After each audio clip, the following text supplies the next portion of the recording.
Good morning student, I am Parul Vasisht. This is the 9th class video, chapter number 2, Political Science, Constitutional Design. In this video, we discuss about the constitution, about the two countries, South Africa and India. In this picture, we see a leader, Nelson Mandela. Nelson Mandela is a South African leader. Nelson Mandela was the most able, efficient and far-sighted leader of the South Africa, and he was fought against the apartheid during the South African government. And Nelson Mandela spent 28 years in the prison for the from 1964 to 1992 in the Robben Island में उनको jail में डाला गया और treason के आरोप लगाकर, जो वहाँ पर वाइट यूरोपियन गवर्नमेंट थी, उन्होंने उनके ऊपर देशद्रोह का मुकदमा किया और उनको जेल में डाला गया. Struggle against the apartheid during the 18 and 19 century, Europe occupied South Africa. उन्होंने ट्रेड के लिए वो आए, यूरोपियन ट्रेड के लिए आए और उन्होंने धीरे धीरे साउथ अफ्रीका को ऑक्यूपाइड किया एंड सेटल्ड देयर. वहाँ वो सेटल्ड हो गए.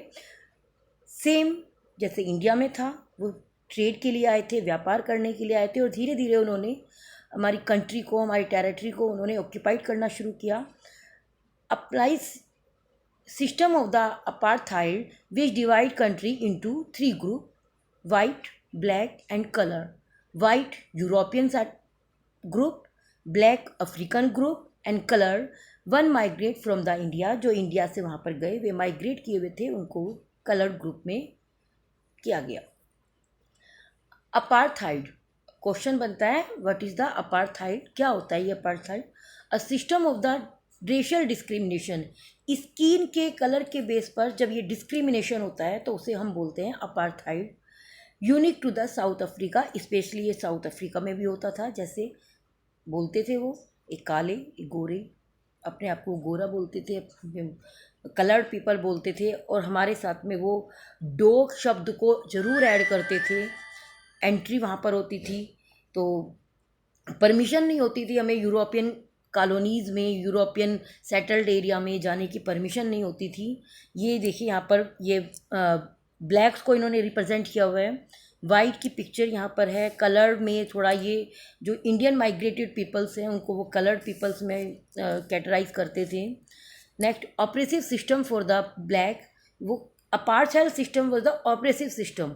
ये जो अपार्थाइड सिस्टम था ये हमारे लिए, अफ्रीकन के लिए बहुत ही ज़्यादा ऑपरेसिव सिस्टम था.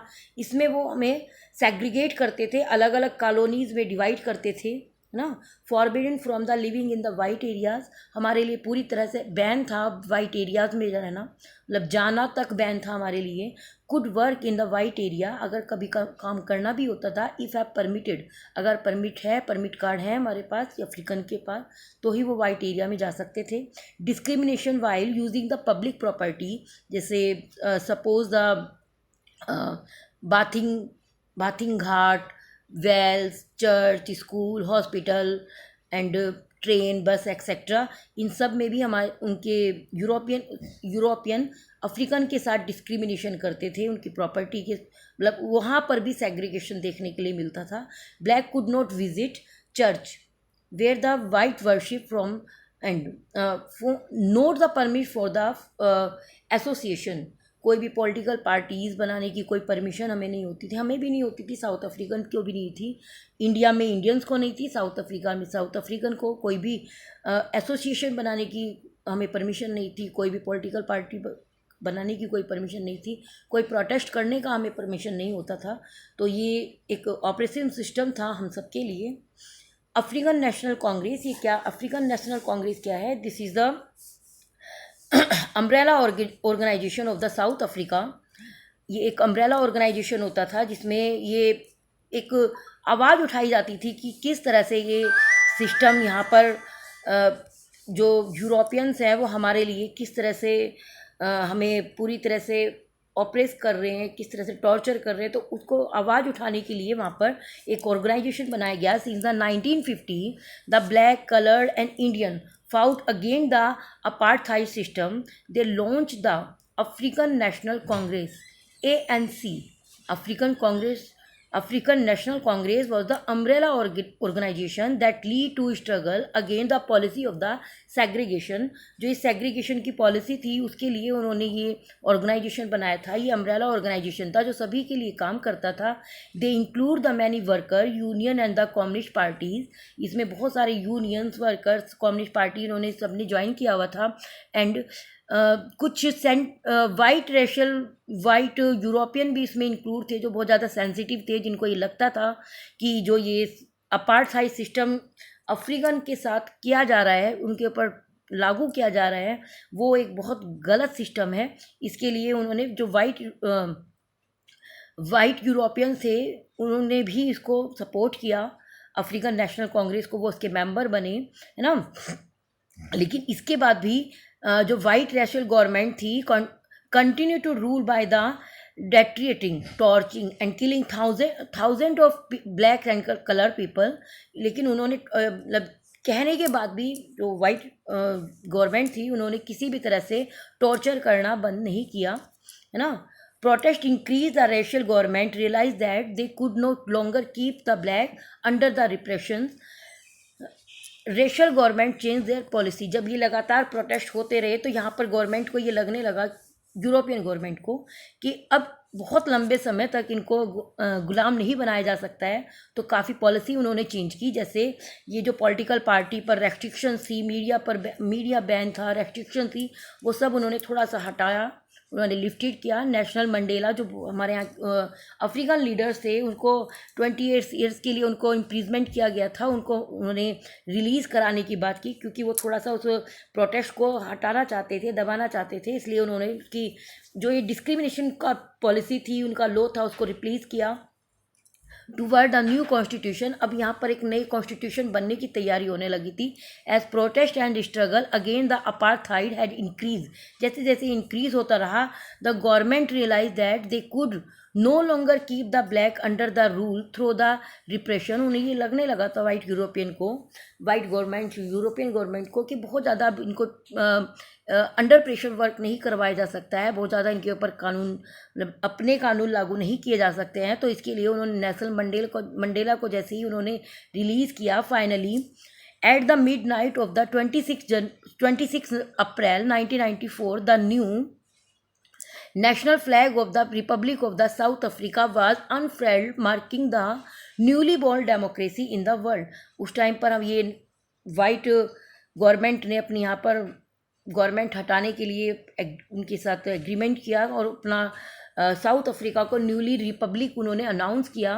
The black forward the white, black मतलब कॉन्स्टिट्यूशन बनाने की तैयारी थी। इसमें ब्लैक और वाइट दोनों ने ही अपना एक ये डिसाइड किया कि दोनों ही मिलकर एक न्यू कॉन्स्टिट्यूशन की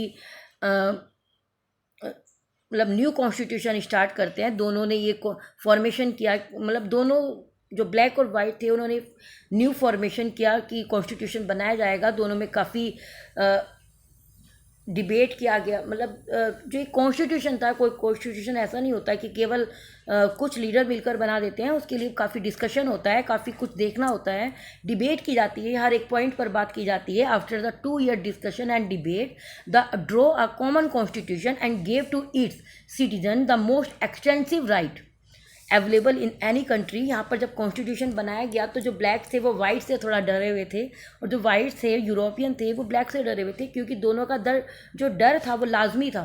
ब्लैक को ये लगता था कि जो यूरोपियन है वो कभी चेंज ना हो जाए, कुछ टाइम बाद दोबारा उनको गुलाम ना बना लें। लेकिन जो ये यूरोपियन थे उनको ये लगता था कि जो हमने इनको इतना ज़्यादा टॉर्चर किया है, अगर ये इस चीज़ को भूल ना पाए और हमारे साथ काम ना कर पाए, हमारे साथ इन्होंने सही तरीके से रिलेशन ना बनाया, तो फिर हमारे साथ शायद ये उस चीज़ का बदला ले सकते हैं। तो इस तरह से ये दोनों ही जो लीडर थे, ब्लैक लीडर और यूरोपियन लीडर, वो एक दूसरे से डरे हुए थे। लेकिन कुछ लीडर ने उस टाइम पर बहुत ही ज़्यादा अपने आप को रिप्रेजेंट किया कि नहीं, दोनों अगर साथ मिलकर कॉमन कॉन्स्टिट्यूशन बनाते हैं तो ये साउथ अफ्रीका के लिए बहुत सही रहेगा। तो इस तरह से कॉन्स्टिट्यूशन की शुरुआत की गई। Next preambles of the South African constitution.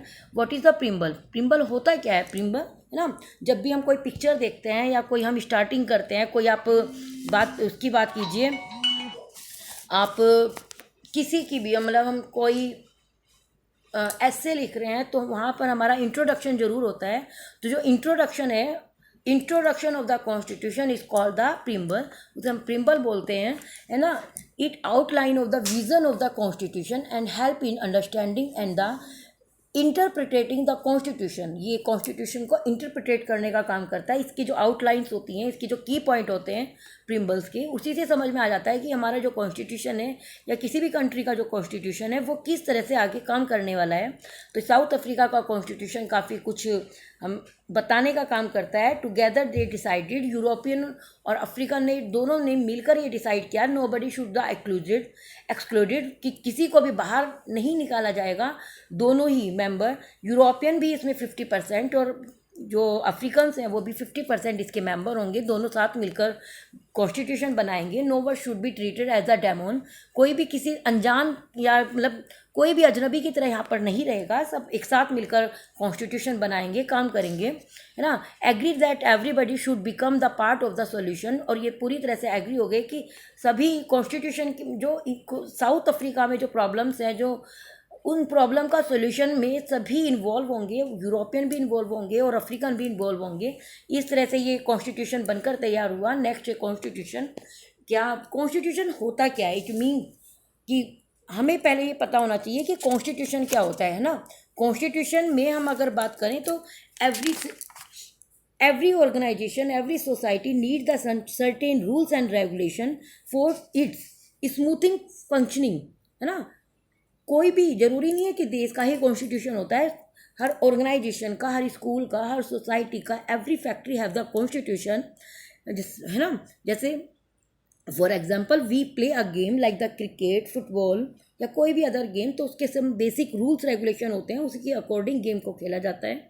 This rules have to define the game. जो ये रूल्स होते हैं ये डिफाइन करते हैं कि गेम में क्या क्या मतलब क्या रूल्स रेगुलेशंस हैं, वो सब क्या है, वो सभी कॉन्स्टिट्यूशन होते हैं। Constitution is the supreme law of a country containing fundamental law and governing the policy of the society of a country, है ना।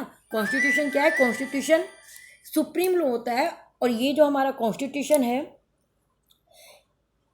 अब सभी के कॉन्स्टिट्यूशन की इंपॉर्टेंट होती है। ये ट्रस्ट ऑर्गेनाइज करता है, ट्रस्ट क्रिएट करता है, कोऑर्डिनेशन क्रिएट करता है, specification specified how the government will the continued, government किस तरह से काम करेगी, ये सब कुछ कॉन्स्टिट्यूशन में रिटर्न में होता है। ये तो हर कोई गवर्नमेंट आए 5 साल बाद और कॉन्स्टिट्यूशन चेंज कर दे, तो ये सब कुछ रिटर्न में है। डिसीजंस, पावर, लिमिट, सब कुछ डिसीजन उसमें कॉन्स्टिट्यूशन में रिटर्न में होती हैं। राइट एंड ड्यूटीज़, कॉन्स्टिट्यूशन में हमारे फंडामेंटल राइट्स क्या है, citizen fundamental rights, citizen duties की, power of the government, limit of the government, ये किस तरह से अपनी पावर का मिसयूज़ नहीं कर सकते हैं, वो सब कुछ हमारे कॉन्स्टिट्यूशन में रिटर्न में होता है। तो ये हमारी जो कॉन्स्टिट्यूशन है ये काफ़ी इंपॉर्टेंट है हमारे लिए। Making of the Indian constitution difficult and certain task. जब कॉन्स्टिट्यूशन बनाया जाता है, इंडियन कॉन्स्टिट्यूशन, देखिए जो इंडिया है कोई छोटा कंट्री नहीं है ना। यहाँ पर कोई एक कास्ट नहीं है, तो बहुत सारी कास्ट यहाँ पर हैं, बहुत सारे रिलीजन्स यहाँ पर हैं, तो बहुत सारी प्रॉब्लम कॉन्स्टिट्यूशन मेकर को होती है। तो वो प्रॉब्लम क्या थी? India was a huge and the diverse country. हर एक एरिया पे जाकर, हर एक स्टेट में आपको अलग अलग डाइवर्सिटी देखने के लिए मिल जाती है। तो सबके लिए रूल्स रेगुलेशन बनाना बहुत ही ज़्यादा प्रॉब्लमेटिक टास्क है। तो ये सब प्रॉब्लम कॉन्स्टिट्यूशन मेकर्स के लिए थी। फिर भी उनको मतलब इसके लिए उन्होंने बहुत, जो कॉन्स्टिट्यूशन असेंबली के जो मेंबर थे, रिप्रेजेंटेटिव थे, वो अलग अलग एरिया से, नॉर्थ, साउथ, ईस्ट, वेस्ट, सभी प्रोविज़न से ये मेंबर को चूज़ किया गया। ये डिफरेंसेस थे, जो हमारे जो रिलीजन डिफरेंसेस थे जो इंडिया को डिवाइड करते हैं, वो सब प्रॉब्लम थी हमारे लिए कॉन्स्टिट्यूशन मेकर के लिए। उससे भी बड़ी प्रॉब्लम थी प्रिंसली स्टेट, जिनको जो ब्रिटिश थे वो जाते जाते हमारे लड़ाई का बीज हमारे इंडिया में बोकर गए थे। वो क्या था? प्रिंसली स्टेट, जैसे आपका जूनागढ़, जम्मू एंड कश्मीर, हैदराबाद, ये सब प्रिंसली स्टेट जिनके लिए यूरोपियन गवर्नमेंट ये बोलकर गई कि या तो वो इंडिया के पार्ट बन जाएं या पाकिस्तान के, या remain independent was a different country, या फिर कोई अपना डिफरेंट कंट्री बना लें। तो इसकी जो प्रिंसली स्टेट को इंडिया में मर्ज करने की जो जिम्मेदारी दी गई थी वो सरदार वल्लभ भाई पटेल को दी गई थी, और उन्होंने बखूबी अपना काम किया है ना। तो हैदराबाद के निज़ाम को, जम्मू कश्मीर को, यानी कि उन्होंने, हैदराबाद का तो खैर हो ही गया था लेकिन जम्मू कश्मीर का केस अब तक सोल्व नहीं हुआ था। तो ये प्रॉब्लम थी प्रिंसली स्टेट की, ये प्रॉब्लम अब तक रही है, हमने फेस की है। Next, future of the country वो seen not much secure to make the constitution. सब ये, अगर कॉन्स्टिट्यूशन चेंजेबल होता तो शायद हमारे लिए प्रॉब्लम अब तक बन सकती थी, लेकिन अमेंडमेंट हो सकता है, चेंज नहीं हो सकता है। तो ये सब चीज़ें हमारे कॉन्स्टिट्यूशन मेकर ने देखी है ना।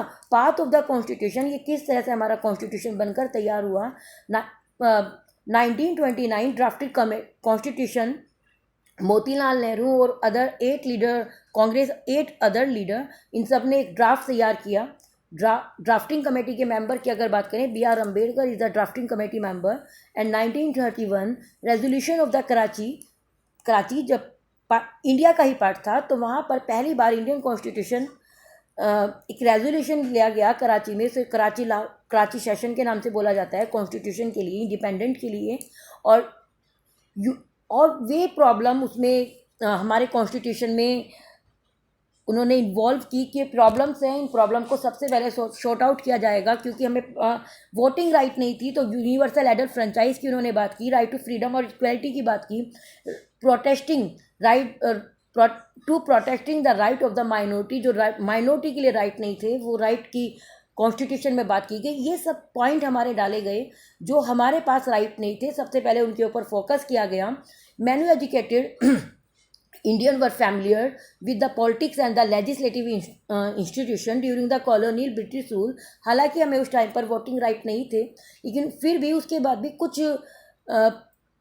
इंस्टीट्यूशन ऐसे थे जहाँ पर ब्रिटिश गवर्नमेंट हमें वोटिंग के लिए चूज़ करती थी। तो उनके जो एक्सपीरियंस थे, उन लीडर के जो एक्सपीरियंस थे इलेक्शन के, वो सब यहाँ पर यूज़ किए गए। And the years of the thinking, अगर ये क्वेश्चन आए कि how many time take the Indian constitution में, तो क्या है हमारा near about 2 year 18 month 11 days, near about, है ना। 2 साल 11 महीने 18 दिन, ये हमारा टाइम पीरियड था जिसमें हमारा कॉन्स्टिट्यूशन बनकर तैयार हुआ। Many of the leader were inspired by, बहुत सारे लीडर थे जो हमारे यहाँ के लीडर, जैसे स्पेशली टीपू सुल्तान, राजा राम मोहन राय, और भी बहुत सारे लीडर जो हमारे यहाँ से, मतलब जो इंस्पायर थे।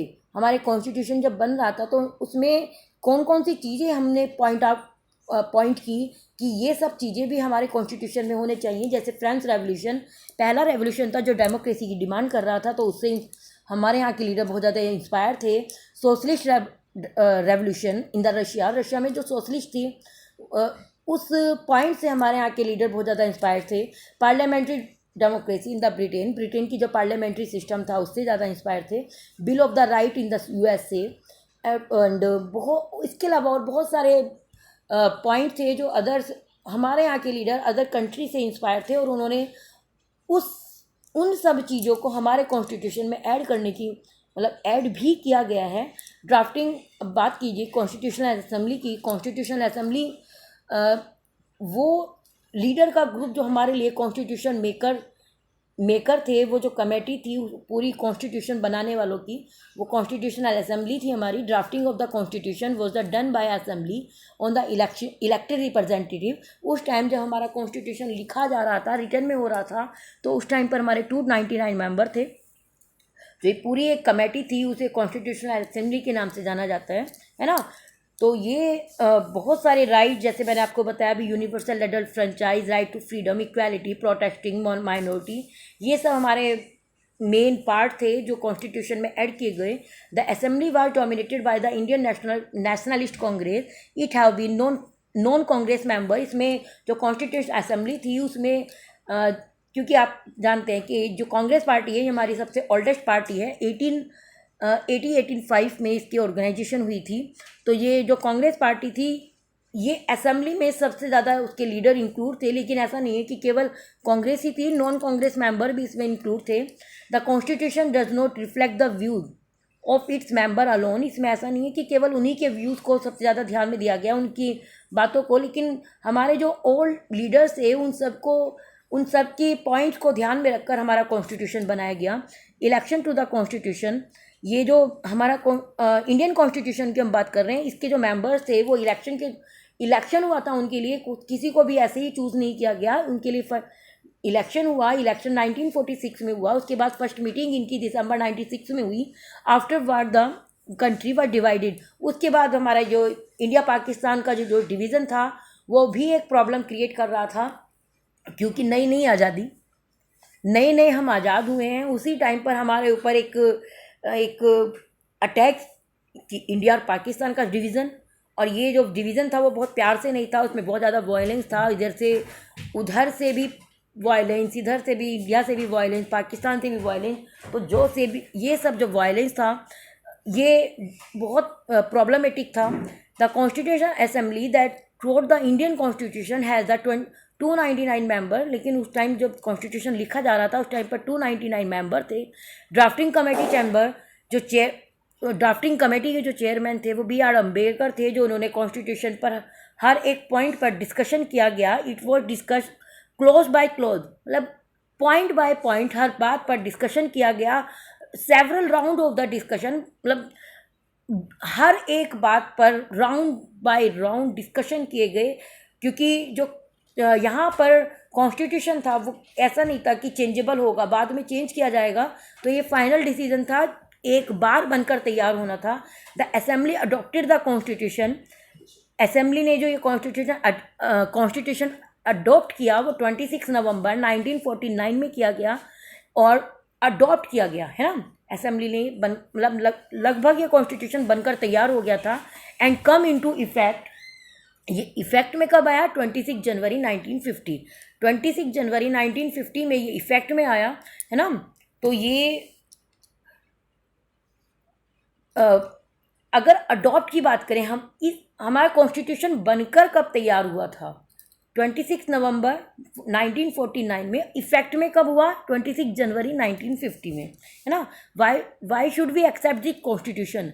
हम ये कॉन्स्टिट्यूशन एक्सेप्ट क्यों करते हैं? इसके बहुत सारे रीज़न है। पहला रीज़न है कि इसको बनाने में जो लीडर्स थे वो उनके हर एक पॉइंट को उन्होंने इस पर ध्यान दिया। Assembly represent member from the different language, group, caste, class, religion and the occupation. Finally, Constitutional Assembly work in the systematic, open and consensual manner. सबने अपने मतलब अपना 100% दिया था उस टाइम पर। इंडियन कॉन्स्टिट्यूशन की हम बात करें, more than 2000 amendment were the consider, मतलब 2000 अमेंडमेंट इसमें कंसीडर किए गए, चेंज किए गए, उस टाइम पर चेंज हुए। नियर अबाउट इसमें हम बात करें कि इसको बनने में कितना समय लगा? 3 ईयर, नियर अबाउट 3 ईयर्स को बनने में टाइम हुआ था। Every document and the word spoke in the constituent assembly were the recorded and preserve which is called the constituent assembly debate. ये जो उस टाइम पर जो डिबेट थी, उस टाइम पर जो भी लीडर्स जो भी डिबेट कर रहे थे, जिस भी पॉइंट को लेकर वो बातें कर रहे थे, वो सब अभी भी प्रिजर्व है ना, वो सब प्रिजर्व है। दिस डिबेट प्रोवाइड द 12 बल्कि वॉल्यूम। और ये जो कॉन्स्टिट्यूशन की जो डिबेट है उसको एक वॉल्यूम में, इनकी जो पार्ट्स हैं 12 पार्ट्स में उसको डिवाइड किया गया, है ना। तो ये सब हमारे पॉइंट्स हैं।